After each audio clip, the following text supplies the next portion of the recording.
तो चलिए आज हम पढ़ेंगे सूरदास के पद। तो थोड़ा बैकग्राउंड जानते हैं। ये जो सूरदास का पद है ये सूरदास जी द्वारा रचित सूरसागर के भ्रमर गीत से लिया गया है। यहाँ पे बस हम केवल 4 पद पढ़ेंगे।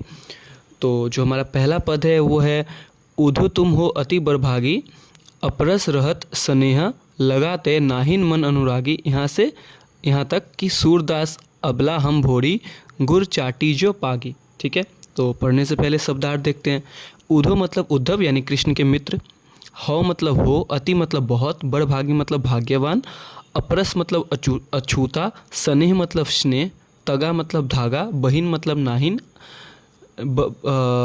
नाहिन मतलब नहीं, अनुरागी मतलब प्रेम से भरा हुआ। बाकी भी जैसा कि स्क्रीन में दिया है सब पढ़ने की ज़रूरत नहीं है। तो चलिए अब लाइन बाय लाइन पढ़ते हैं। तो और थोड़ा सा बैकग्राउंड देखते हैं। दरअसल क्या होता है कि श्री कृष्ण गोपियों को छोड़कर मथुरा चले जाते हैं। कंस को मारने के बाद वहाँ के राजा बन जाते हैं। और जो गोपियाँ होती है वो कृष्ण से बहुत प्रेम करती है और बहुत दिनों तक वो कृष्ण का इंतजार करती है। और कृष्ण जब वापस नहीं आते और साथ में ना लगे इसके लिए वो अपने मित्र उद्धव से संदेश देते गोपियों को कि जाओ गोपियों को बोलना ले कि उनको योग का संदेश दो, मतलब कि निर्गुण ब्रह्म का संदेश दो। लेकिन गोपियाँ तो कृष्ण से प्रेम करती है तो उनको ये योग संदेश समझ में नहीं आता है। और यहाँ पे जो गोपियों और उद्धव के साथ जो बातचीत हुई है, जो इंटरेक्शन हुई है, उसी पे ये पहला पद है। चलिए देखते हैं, चलिए शुरू करते हैं। पहला क्या है कि उद्धव तुम हो अति बरभागी, अपरस स्नेह रहत स्नेह तगाते नाहिन मन अनुरागी। गोपियाँ यहाँ पे व्यंग करते हुए उद्धव से कहती है कि हे उद्धव, तुम बहुत भाग्यवान हो जो अभी तक श्री कृष्ण के साथ रहते हुए भी उनके प्रेम के बंधन से अछूते हो और न ही तुम्हारे मन में कृष्ण के प्रति प्रेम भाव उत्पन्न हुआ है। पुरइन पात रहत जल भीतर, ता रहस रस देह न तागी। ठीक है,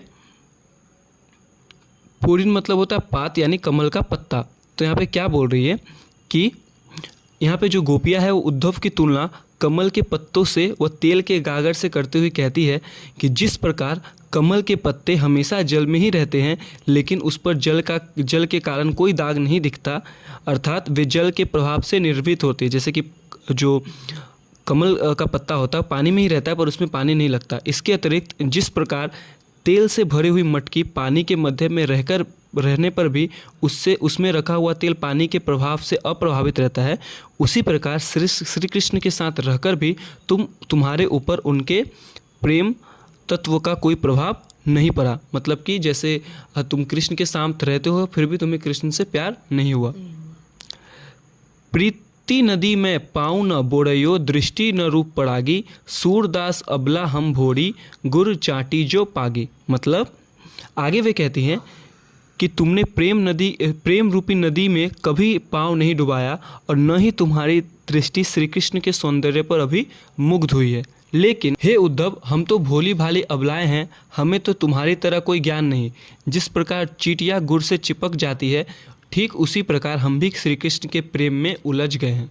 ठीक है, तो पहला पद यहीं पे समाप्त होता है। दूसरा पद है मन की मन ही माज रही, यहाँ से लेकर सूरदास अब धीर धरही को मर्यादा न रही। उससे पहले शब्दार्थ देख लेते हैं।